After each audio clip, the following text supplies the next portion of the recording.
సీత నమస్తే అమ్మ. నమస్తే. తల్లి, హాయిగా కదిరిలో ఉంటూ కుటుంబంతో ఉన్న నీకు ఈ కష్టాలన్నీ ఎందుకు వచ్చాయి? అసలు ఈ కష్టాలు, బొంబాయి వెళ్ళే కష్టాల ముందు ఒకసారి నీ కుటుంబం గురించి చెప్పు.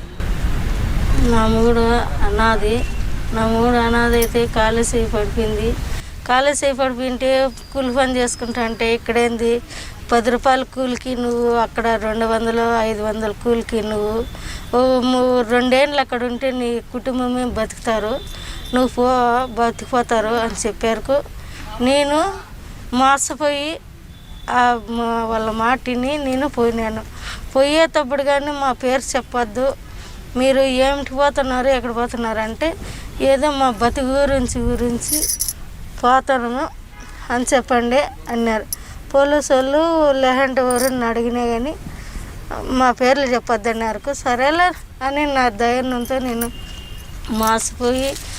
పోయినాను. పోతే ఒగిల్లు అని చెప్పి నాకు మాస్క్ ఏ ఉద్యోగం చెప్పి తీసుకెళ్ళారు?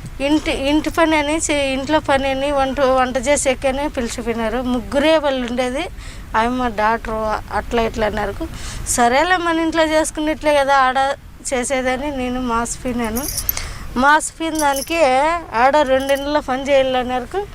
ఈ రంజాన్ నెలలో వచ్చి ఏందో అంత ఇంత ఇస్తారు నా బతుకురికి కదా అని నేనుగా ఉన్నాను. 2 నెలలు చేసినాను. 2 నెలలు చేస్తే నాకు ఇంటి లెక్క ఇచ్చినారు. పై ఇంటి లెక్క ఏమన్నా ఏందంటే లేదు ఇస్తారులే అని మాసగిచ్చి నన్ను పట్టుకొని కొట్టి నేను ఎడని నాకు ఇల్లు అని చెప్పారు. 2 నెలలు పని చేయను నేను చేయనంటే నేను 2 నెలలు పని చేసి నాకు కష్టం ఇచ్చేస్తే నేను 2 నెలలు అయినా చేస్తా, లేదంటే పట్టుకొని కొట్టారు. 12 గంటల రాత్రిలో నన్ను పిలిచిపోయి ఆఫీసులో ఇసిపెట్టి ఆఫీసులో వచ్చి నువ్వు ఎందుకు వచ్చినావు, ఎక్కడ వచ్చినావు అని పట్టుకొని కొట్టారు. నేను ఇంట్లో పనికేని వచ్చినది. అమ్మ డాక్టరు ఇట్లా పలానోడు ఇసిపెట్టిండేదంటే నన్ను ఇసిపెట్టినప్పుడు కానీ వాడు చూసే కానీ ఏజెంట్ రాలేదు. వేరే పిల్లోళ్ళు వచ్చి వేరే ఊరు పంపిస్తే ఆడ 20 మంది మగవాళ్ళు, 20 మంది 10 మంది ఆడవాళ్ళు, పిల్లోళ్ళు 5-6 మంది. వాళ్ళు ఆడవాళ్ళు వంట చేస్తే 5 గంటలకు రొట్టె 12 గంటలకు ఇస్తారు. ఆ రొట్టె తిని 5 గంటలకు భోజనం తినలో రేపు 5 గంటలకు భోజనం పెట్టినారు. ఎందుకు ఈ కరం సమయాన్ని నేను ఏడ్చుకుంటా అంటే వాళ్ళు మగవాళ్ళు పైకి రా బరబరని పిలుచుకొని నన్ను ఏంటికి వచ్చిండేది, ఎక్కడ వచ్చిండేది అని ఏడ్చుకున్న దానికి సిగరెట్ అంటించుకుని సిగరెట్ పగిడిచిన దానికి నాకు తెలివి లేకుండా మతి లేకుండా అయిపోయినప్పుడల్లా వాళ్ళు శోధనం చేసుకోవాలని నన్ను ఎంతంత కష్టాలు పెట్టినారు. అయినా కానీ కష్టాలు పెట్టినా నేను భరించినాను. అంటే ఆ రాత్రి ఎంతమంది ఉన్నారు? రాత్రులు రోజుకొచ్చి 2-3 అట్లా 12 ఏళ్ళ పిల్లోడు 15 ఏళ్ళ పిల్లోడు కన్నా తండ్రి చెల్లి ఇట్లా చూపించి కూర్చొని పెట్టి పని చేయని చెప్తాడు తండ్రి కొడుకు. ఇట్లా చేసేదంటే ఇట్లా చేయి అంటాడు తండ్రి. సరే నా బిడ్డ కన్నా చిన్నోనే కదరా నా కొడుకు అనుకుని నా మనసులో తిట్టుకున్నా. నన్ను పట్టుకొని కొట్టి ఎఫ్సర్కి ఆ పని చేసినాడు. వానికి ఏజెంట్కి చెప్పినాను ఎందుకు నా ఈ పని చేసే కన్నా నువ్వు అక్కడ మన ఇండియాలో లేదా ఈ పని చేసుకున్నట్టుకంటే ఎంతో డబ్బు సంపాదించుకోవచ్చు కదా మన ఇండియాలో. ఇట్లా పనికి నేను వచ్చిండేదంటే వాళ్ళు ఏం పని చెప్తే ఆ పని చేయాలమ్మా, నువ్వు ఎందుకు వచ్చినావు, నీ చేత అయితే నువ్వేవు నీ ఇండియాకు అన్నాడు. నేను పోయాక నాకు ఇంట్లో అంటే బయట వచ్చేయలేదు. ఒకే రొట్టె బాత్రూమ్లు లేకపోయి దొంగగా తినాలంటే కానిపని అని నేను ఎంతెంతో కష్టాలు పడి నేను ఎంతెంతో బాధలు పడి అంతంత వయసు పిల్లలు లేకపోయినా కానీ చిన్న పిల్లలు ఇది చేసుకొని అమ్మ అని అరిచినా కానీ వాళ్ళు నన్ను విడిచినలా. నా బిడ్డలకు నా మూనికి చెప్తే ఏమి చెప్పినారు, నువ్వు వద్దంట పోయినావు, ఎందుకు పోయినావు, నాకు ఎందుకు బతుకొని నా 3 తిక్కలోడు అయిపోయినాడు.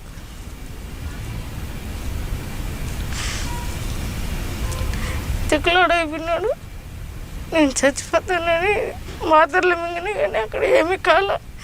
వాళ్ళు మాత్రలు ఇచ్చినా కానీ వాళ్ళు మాత్రలు ఇచ్చినారు. మింగు జ్వరం వస్తుంటే మింగు అంటే అన్నీ మింగేసినా ఏం కాలేదు. వాళ్ళు వచ్చేటప్పుడు వాళ్ళ ఆయన అన్నాడు, ముసలాడు, 2 రోజులకి వచ్చేస్తానని వానికి ఏజెంట్ గారికి చెప్పినాడు. వద్దు, నాకు ఏమో వేరే కావాలన్నాడు. అయినా వంగలేదని వానికి ఎగురు తన్నింటే నేను గోడకు బిగిపడినాడు. గోడకు బూడ్చ కట్టింది. నన్ను చంపేయాలని కట్టి తీసుకొని వచ్చినాడు కొట్టేళ్ళని. నేనేం చేసినా ఎప్పుడు పెళ్ళంతాకి వెళ్ళిపోయినా కొడతాడని. వానికి ఈజాల మీద తన్నేసిన. తన్నిన దానికి వానికి అవతల పోయిపడినాడు. అవి ఈజాలన్నీ వాసిపోయినాయని ఆసుపత్రికి పిలిచిపోయి నన్ను పట్టుకొని కొట్టి నాకు ఇవన్నీ కొరికినాడు వాడు. తండ్రా కొడుక? తండ్రి. నువ్వు బాగున్నావు, నువ్వు ఎందుకు పోతావు ఇండియాకు అని నన్ను నా మాట నువ్వు అని వాడు కొరికి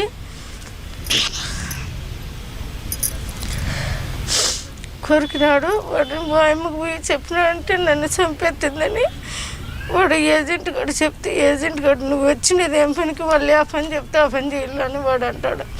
నాకేం కరం ఉన్న ఇదంతా ఇట్లా పని చేసుకునే కంటే నువ్వు ఎందుకు వచ్చి నువ్వు ఎక్కడ వచ్చినావు అని వేరే ఇంటికి చేర్పించుంటే వేరే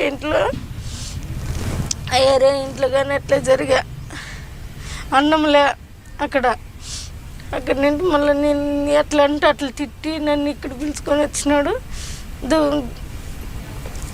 ఎయిర్ ఫోర్స్లో ఎక్కడ రానాక ఎయిర్ ఫోర్స్లో నేను ఏమన్నానంటే ఇట్లా పని చేసే కన్నా అక్కడ చేసేది మేలు కదా, ఎందుకు రాళ్ళు ఇక్కడ అన్నంలో ఎక్కడ అన్నం పెట్టరు. కుక్కల రూమ్లో దాంకొని వేరే పిల్లోడు అక్కడ హైదరాబాద్ పిల్లోడు ఆ పిల్లోడు దాటిచ్చి ఆఫీస్కి పిలుచుకొచ్చి వాళ్ళకి ముందుండి పాస్పోర్ట్ వచ్చినది వాళ్ళ ఇంట్లో ఉన్నది. వాళ్ళు పిలుచుకొచ్చి ఆఫీసులో కానీ పడేసినది.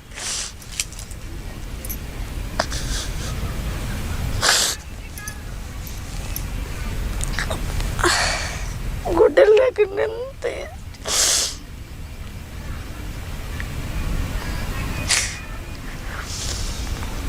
గుడ్డలు లేకుండా అన్ని బిర్యాపెత్తులతో నన్ను బట్టలు లేకుండా మీకు ఉంచారా రూమ్లో?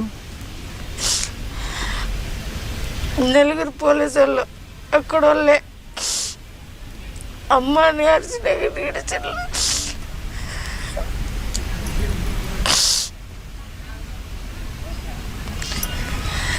మాకేం కరం వచ్చింది. నేను నమ్మూరు చెప్తే నమ్మడు పట్టుకున్నాడు. తిక్కలాడు అట్లా అయిపోయినాడు.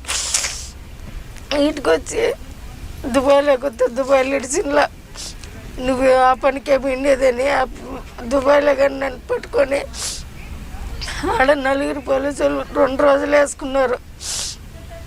బెంగళూరుకి ఎక్కించినారు. బెంగళూరుకి వస్తే బెంగళూరులో కానీ నువ్వు వాళ్ళు కన్నడలో మాట్లాడితే లేదు, నువ్వు పోయిండేది ఆ పనికేను, మా దగ్గరకు వస్తే మేము ఇసి పెడతాం లేకుంటే లేదంట. కదా మన బాంబాయి నుండి బెంగళూరు వచ్చావా?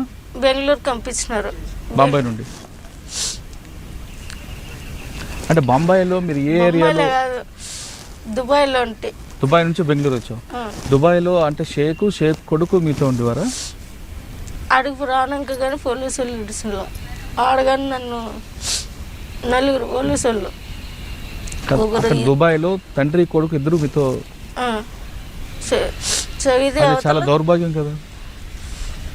కొడుకులే కాదు సార్ వచ్చేది, కొడుకులు వాళ్ళ బంధువులు ఇస్తారు.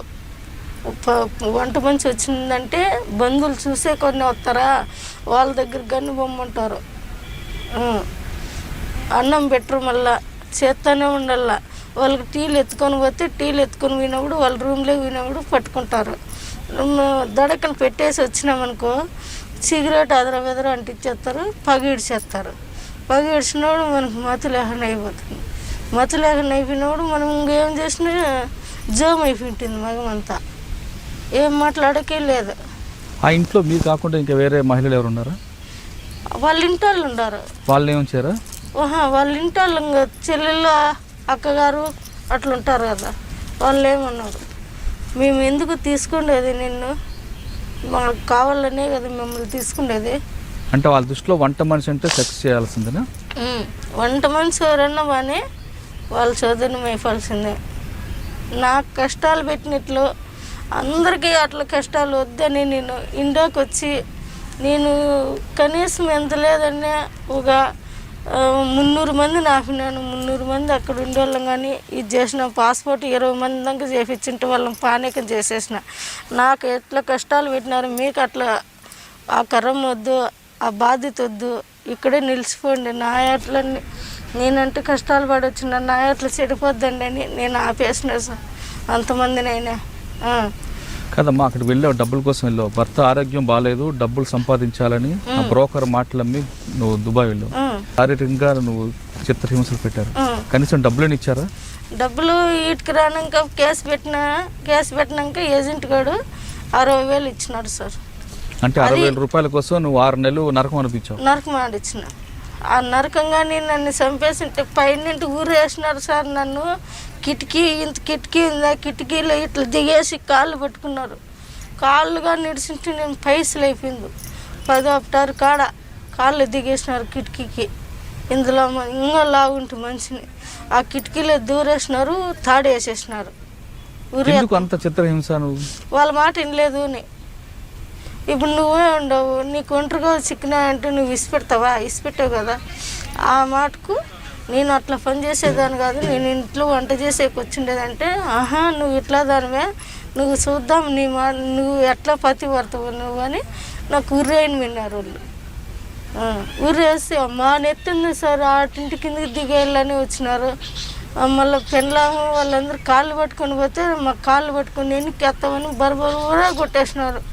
కొట్టేసి సెల్లు గుంజుకొని బాత్రూంలో నీళ్ళు దాపించినారు సార్. నాకు బాత్రూంలో నీళ్ళు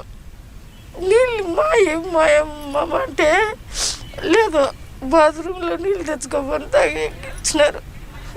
బిడ్డకి తెచ్చిన బాటిల్ ఉంటాయి కదా, ఆ బాటిల్ నీళ్ళు అనేది ఇచ్చిన. బోకులు కడిగే తను నీళ్ళు పెట్టుకోవాలా, ఫ్రిడ్జ్లో పెట్టుకోవాలా, తాగల్లా. ఈ పొద్దు 5 గంటలకు అన్నం పెడితే రేపు 5 గంటలకు అన్నం పెట్టినారు. అంత రొట్టె ఇస్తారు, ఆ రొట్టె తినుకుంటా. ఈ పొద్దు వారం చేసింది అనుకో కూర, వారం దాకా కూర చేయదు. ఏదన్నా చేసుకొని తిన్నానంటే పట్టుకొని కొట్టేస్తుంది నన్ను. అమ్మ ఎందుకు చేసుకొని తింటాను, మా ఎరుకలేంది అని భలే కష్టాలు పెట్టినారు సార్. నా కష్టాలు ఊరికి లేకుండా నా ఏకట్లా సట్లు పడకుండా వాళ్ళకి ఏందో నా ఇట్లా ఆడడానికి సహాయం చేద్దామని నేను అక్కడి నుండి వచ్చినప్పుడు ఎంతమందిని ఆపినాయి, ఎంతమందికి సహాయం చేసిన. నేను నా ఏకట్లా 20 మంది ఆపేసిన. పాస్పోర్టులు చేపించుకున్న వాళ్ళకి కానీ పాస్పోర్ట్ వద్దమ్మా, ఇట్లా అసట్లు పడుతున్నారు, ఇట్లా బాధలు పడుతున్నారు. అందరూ మొగులకు బిడ్డలకి ఏం చేస్తారంటే వాళ్ళు ముట్టుకోరు, ఏం ముట్టుకోరు. అవి మాకు బాగా జరుగుతుంది అంటాము. అక్కడ ఏమో అసట్లు పడి వచ్చి మేలు. చాలా మంది గల్ఫ్ దుబాయ్కి వెళ్ళి అక్కడ డబ్బులు సంపాదించుకొని వస్తున్నామని చెప్తుంటారు, అది వాస్తవం కాదా? అదే సార్, ఇంకా వాళ్ళకు లొంగిపోయి మాకు డబ్బే కావాలనుకుంటూ వాళ్ళ కిందకి పోయి మనం సంపాదించుకోవచ్చు. మాకు ఆ కష్టాలు వద్దు, అది పోయేది వద్దులు అనుకున్నట్టుకుంటే నా ఎట్లా వచ్చేయచ్చు. నేను అదే నాకు అది తిరక్క నేను ఇప్పుడు అదే చెప్తాను. నాకు ఇవన్నీ ఇట్లా చేసేసినారు సార్. గాయాలు కానీ మా మేడం చూపించిన నేను మొత్తం అంతా పోలీసు వాళ్ళకి కానీ చూపించిన. ఇప్పుడు మంజుల మేడం అంటే ఆమెకు కానీ చూపించిన నేను. అంటే అక్కడ మహిళలు లేక లేదు, ఇక్కడ నుంచి వాళ్ళ మీద ఎందుకు వాళ్ళకి అంత ఇంట్రెస్ట్? అక్కడ వాళ్ళు తెల్లగా ఉంటారో వాళ్ళకి ఇంట్రెస్ట్ ఉండదు. మనం అంటే ఇండియా వాళ్ళు అంటే బాగా పొగురు, మంచికి ఆకారం బాగుంటుందని మన ఇండియాలో వాళ్ళు బాగా వాడుకుండేది. అక్కడ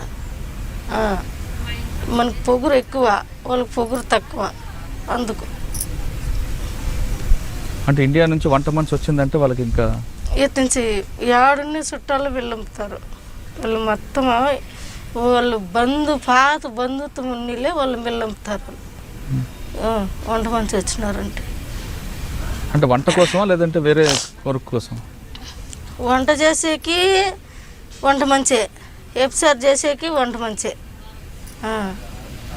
వాళ్ళు ఆడవాళ్ళు కానీ మేము కొత్తగా పోయినాం కదా, ఆడవాళ్ళు కానీ ఇసిపెట్టేసి బాగా ఊర్లు తిరుగుతారు. వాళ్ళు ఊర్లు తిరిగేది ఎట్లా అంటే మమ్మల్ని కనిపెట్టాలని వాళ్ళు ఏం చేస్తారు ఎక్కడ చేస్తారని మమ్మల్ని కనిపెట్టాలని చూస్తారు.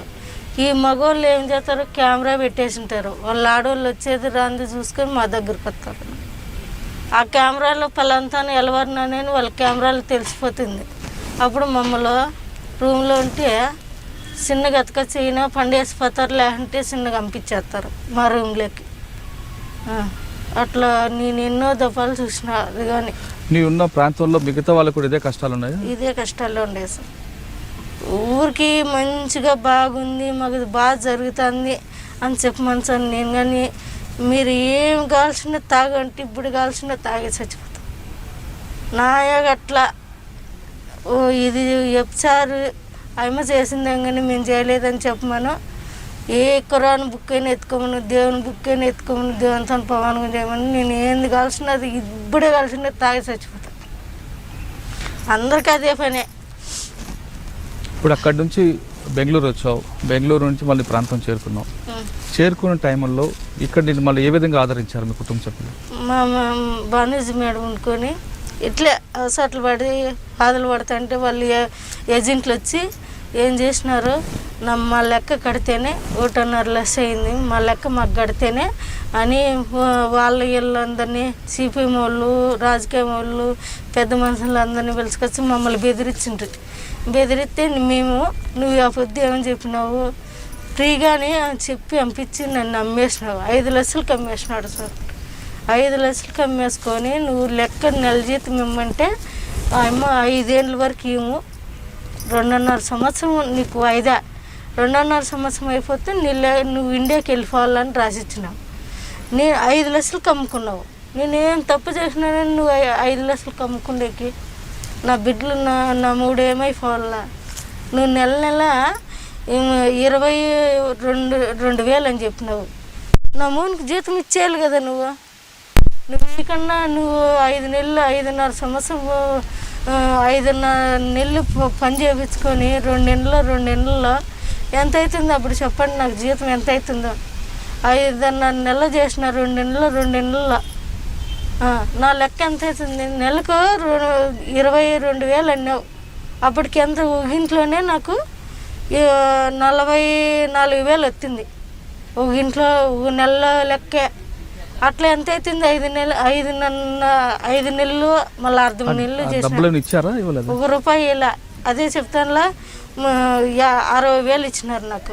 అదే మా మేడంతో పోరాడి కలెక్టర్ తావి ఎక్కడెక్కడవి పోలీసు వాళ్ళందరినీ చేసి నాకు 60,000 ఇప్పించేటి కేసు పెట్టారా? పెట్టినాం. ఒకరి మీదకి రాజీ పోయినా, ఒకరి మీదకి రాజీ బలంగా వాడిస్తేనే కాదమ్మా. నువ్వు పడ్డ కష్టాలు అక్కడి నుంచి వచ్చిన తర్వాత ఇక్కడ నుండి ఎవరు వెళ్లకుండా అటువైపు నువ్వు నీ వంతుగా ఏం చేస్తున్నావు?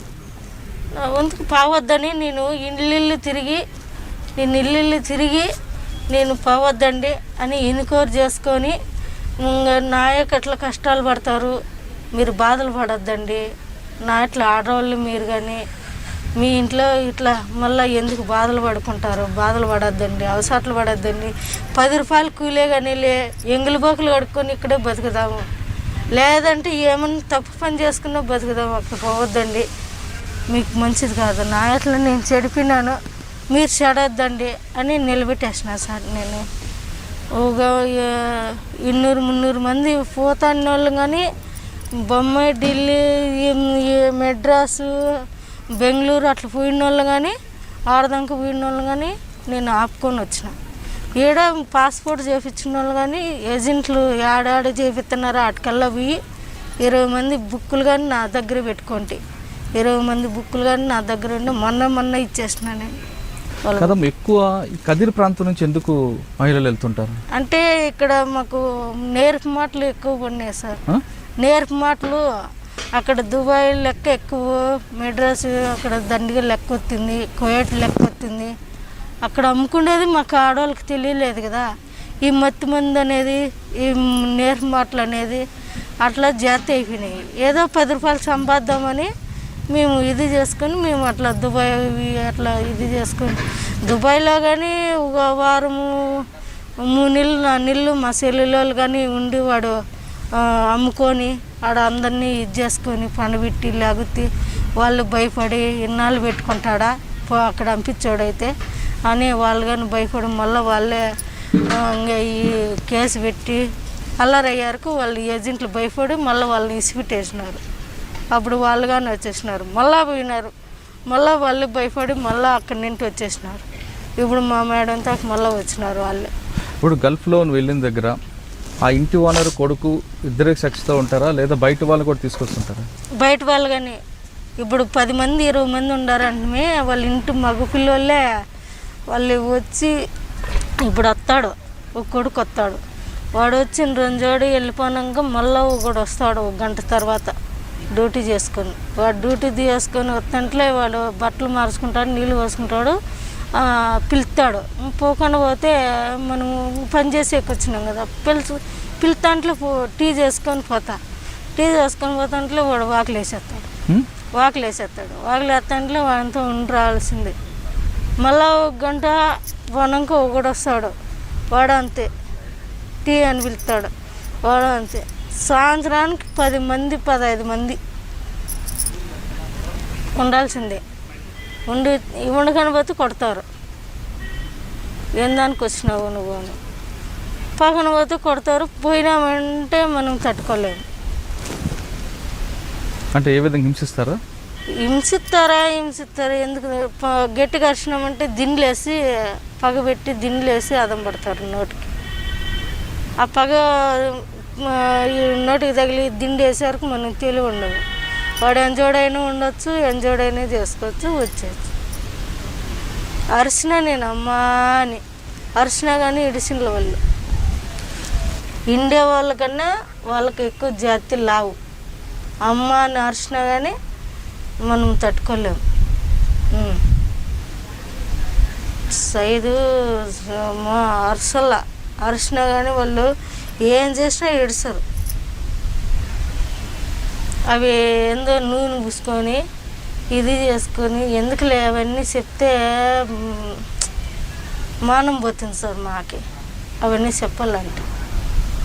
ఏమ్మా అంత ఇది చేసుకొని వచ్చినా కానీ పొద్దు ఎట్లా ఎట్లా చెప్తుందని మాకు ఇన్నాళ్ళ కానీ మానం పోతుంది సార్. మేము చెప్పాలన్నా కానీ మాకు ఇది చేసిన ఇట్లా ఇది చేసేసి ఏమి చెప్పుకుంటుంది అనుకుంటారని నేను ఏంది ఇయ్యారుకో మా సార్ వాళ్ళకి అందరికి చెప్పేసినాము. అమ్మ రోజా మేడం తనగాని చెప్పేసినాము. సెక్స్లో కూడా నరకం చూపిస్తారా? చూపిస్తారు సార్. వండుకోమంటారు, నిలబడుకోమంటారు, పండుకోమంటారు. కానీ అక్కడ మీరు తిరగబడడానికి అవకాశం ఉంటుంది. ఎట్లా సార్ మేము తిరగబడేది? మమ్మల్ని తిరగబడితే మమ్మల్ని కొడతారు. మేము ఏటు పడిందంటే మేము ఐస్లు అయిపోతాం. గుద్దినామంటే చచ్చిపోతాం. మాకు ఆయన పాటల్లో గుద్దితే చచ్చిపోతాం. భోజనం కూడా సరిగ్గా పెట్టరు. భోజనం ఈ పొద్దు 5 గంటలకు తింటే రేపు 5 గంటలకు సార్. ఏం కర్బూజకాయ తినేది నేను, ఖర్జూరకాయ అంత రొట్టి ఇస్తారు, రొట్టి కానీ తినేకి లేదు. మొత్తం నీళ్ళు తాక్కుంటా ఆ కర్బూజ స్నానానికి దానికి బాగుంటుందా? పోసుకోకంటే మడ్డిగా ఉండవు, వాసన వస్తున్నావు, పోసుకో అంటారు వాళ్ళే. వాళ్ళ రూముల్లోనే పోపిస్తారు నాకు మొత్తం అంతా నా శరీరం. కదమ్మా, అక్కడ నువ్వు గల్ఫ్లో ఉన్నావు, కష్టాలు పడ్డావు, బయటకు వచ్చావు. నువ్వు చేసిన పని ఇంట్లో వాళ్ళు తెలిసి మీ ఊర్లో వాళ్ళందరూ నేను ఆదరించారా? నా మూడు ఆదరించుకున్నాడు సార్, నా బిడ్డలు కానీ తీసుకున్నాడు సార్.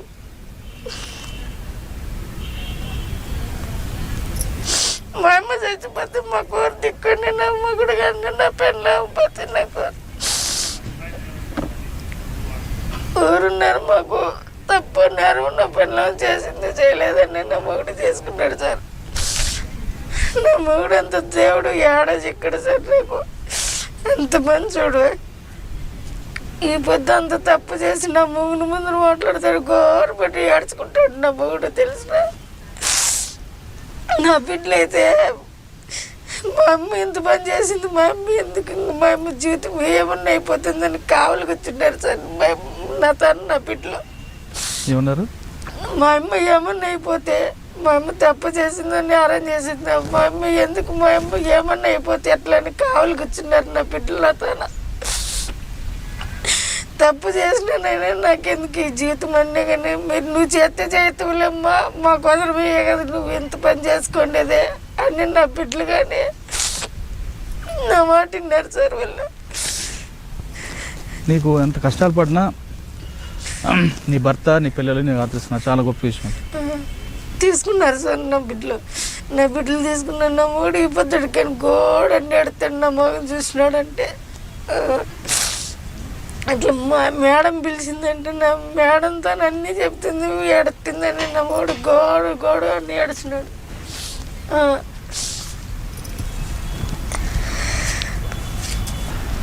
అంటే నువ్వు ఎన్ని కష్టాలు పడినా నీకు భర్త పిల్లలు ఆదరించారు కాబట్టి ఆ కష్టాన్ని మర్చిపోతున్నాము. నా బిడ్డలు నా ముఖం చూసి అవన్నీ మర్చిపోతుండే సార్. వీటికొచ్చి ఏజెంట్ మీద నేను కేసు పెడితే అని చెప్పినారు ఏడగాని పోలీసు వాళ్ళు కన్నా. నువ్వు అదే పనికే పోయినావు, దానికోసమే పోయిండేది. నువ్వు సంసారం అయితే ఎందుకు పోతావు వాళ్ళుగా నేను సార్. నేను సంసారం పోలీసులు కూడా వీటికి వచ్చిండే వాయమే అనిండేది కానీ మళ్ళీ నేనేం తిరగబడినానంటే ఇట్లా నువ్వు అన్ని మాటకే నేనేమి నాదు, నేను తప్పు చేసే కాదు పోయిండేది, నేను ఇంట్లో పని కనిపోయినాను అని నేనంటే నువ్వు తప్పు చేసిన దానివైతే ఇవన్నీ ఎందుకు చెప్తావు అని చెల్లు వాళ్ళు కాయించుకొని చెల్లు నేను మాట్లాడకన్నా కానీ మాట్లాడినట్లు వాళ్ళు రికార్డ్ చేసుకొని వీళ్ళ ముందర పోలీసు వాళ్ళ ముందర ఆ సెల్లు పెద్ద సెల్లు ఉంది చూడు అట్లా సెల్లు చూపించినారు సార్. నేను మాట్లాడినానని నేను మాట్లాడంటే నా ఫోటో వచ్చింది కదా, నా ఫోటో చూపించండి నేను మాట్లాడినట్లు నేను ఓకే చేస్తా. అంతవరకు నాకు ఇవన్నీ ఉత్తమాటలు నేనని నేను తిరగబడిన దానికి ఏం వండుకొని నువ్వు లంజివేను సంసారం కాదు, నువ్వు లంజి కాకుండా నువ్వు అందూరం పోయి ఆ మాటలన్నీ మాట్లాడతావా అట్లా ఎట్లని. అదే బయట నువ్వు అనంతపురం పోయి సార్కి వేసి సార్కి చెప్తే చూడండి సార్ ఇట్లా మాట్లాడుతుందంటే ఎమ్మను ఎట్లా అంటే అట్లా చేసి ఎమ్మను ఒక 2 రోజులు 3 రోజులు మా మేడం మాట్లాడి మళ్ళీ డ్యూటీలు ఎక్కొచ్చాడు చేసింది. అట్లా వాళ్ళు ఉంటారు సార్. నేను తప్పు చేసేదానైతే లేరేను సార్. నాకెందుకు సార్ అట్లాంటివన్నీ ఊగాలు తప్పే చేస్తాను. నా 3 కాళ్ళ చేతులు పడిపోయినాయి, నా బిడ్డలు లేత బిడ్డలు నేను తప్పే చేస్తా సార్. నేను మంచినే కదా, నేనేమన్నా ముసలిదానా లేదంటే ఏమన్నా ఇదిదానా, నేనేమన్నా మంచినే కదా, నేను ఇదే చేసేదానే కదా. ఇప్పుడు ఇంత కష్టపడ్డావు, నీ భర్త అనారోగ్యం అయ్యారు, ఆయన బాగు చేద్దామని వెళ్ళావు, కానీ కనీసం ఆరోగ్యాన్ని బాగుపడింది లేదు సార్. అట్లే ఉన్నాడు. మొన్నగాని బాగాలేనట్టు మొన్న 15,000 అప్పు చేసుకొని దేవునితో పోయినాను. పిల్లోనికి కాళ్ళు విరిగి 1.5 అప్పు చేసినాను. ఆ పిల్లోనికి కానీ బేల్దారి పని చేసుకుంటాను. ఇప్పుడు చిన్నపిల్లోడు బేల్దారి అయినాడు. ఆ పిల్లోని పట్టుకునేది ఇద్దరు పని. ఇప్పుడు మీరేం చేస్తున్నారు? బేల్దారి పనికి పోతాడు సార్, మేస్త్రి పనికి. ఇంకేం చేయాలి సార్, కూలీ చేసుకునేది, బిడ్డకు చూపించేది, నా మౌనికి చూపించేది, ఇంట్లో తినుకుంటూ ఉండేది. అట్లున్నాను సార్. ప్రభుత్వం నుంచి ఏమైనా సహాయం వచ్చింది? ఏం సహాయం లేదు సార్. నాకు 1 రూపాయి కానీ సహాయం చేసిన వాళ్ళే లేరు. మేడం ఉంది, ఆయన పోయిందా 150 ఇస్తే నేను తినలా. బియ్యం కంటే వేసి ఇచ్చింది, తిన్నాను. ఆయన నిలబెట్టింది, నిలబడినాను. ఆయన దీపంతోనే ఉన్నా సార్. నేను ఈ బుద్ధుడు కానీ నాకు కష్టాలు పెట్టిన ఆయన తాకు వచ్చినప్పుడు పెట్టి 100 కానీ 50 కానీ చేతికిత్తింది. చూడమ్మా, ఆఖరిగా చెప్పు, మీ ప్రాంతం నుంచి నీలాగా కష్టాలకి తక్కువ సమయంలో డబ్బులు సంపాదించాలను లేదా గల్ఫ్లో ఉద్యోగాల పేరు మీద వెళ్తున్న వాళ్ళకి నువ్వు ఇచ్చే సలహా ఏంటి? అక్కడ వద్దు సార్, ఇక్కడ కూలి నాళ్ళు చేసుకొని తినొచ్చు. కానీ నా ఇట్లా ఆడ మనుషులకు మగవాళ్ళకి కానీ కష్టాలు పడకన్నా నేను మాత్రం ఇంతమంది నా అప్పున్నాను. నా తల్లిదండ్రులు, నా బిడ్డలు, నా వాళ్ళకట్లా నా కుటుంబం ఎక్కట్లా నిలబెట్టుకొని నేను వాళ్ళకి మేలు చేసినాను. ఇంక పావద్దండమ్మా అని నేను చెప్పుకొని నిలబెట్టేసిన సార్. ఇక్కడ కనీసం మీరు 4 గంటలు బోకులైన కడుక్కొని తినొచ్చు, ఇంక పావద్దండమ్మా అని చెప్పుకుంటాండ సార్. వాళ్ళకి సహాయం చేస్తాండ నేను. గల్ఫ్లో ఉద్యోగాల పేరు మీద వెళ్ళే యువకులకు సీత చెప్తున్న మాటలు ఒక సారాంశం. చాలా చక్కటి మెసేజ్ ఇచ్చాడు.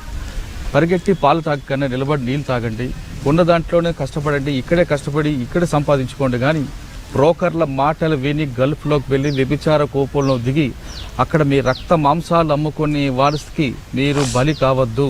అక్కడ కేవలం సెక్స్నే కాదు, సెక్స్ని వాళ్ళు నరరూప రాక్షకులుగా చూపిస్తారు అంటూ సీత చెప్తుంది. ఈ మాటలు ఖచ్చితంగా ఇప్పుడున్న యువకులు వింటారని ఆశిద్దాం. ఇది ఈ వారం సీతతో ఎక్స్క్లూజివ్ ఇంటర్వ్యూ. వచ్చే వారం మరో గెస్ట్తో మళ్ళీ కలుద్దాం. అంతవరకు నమస్కారం.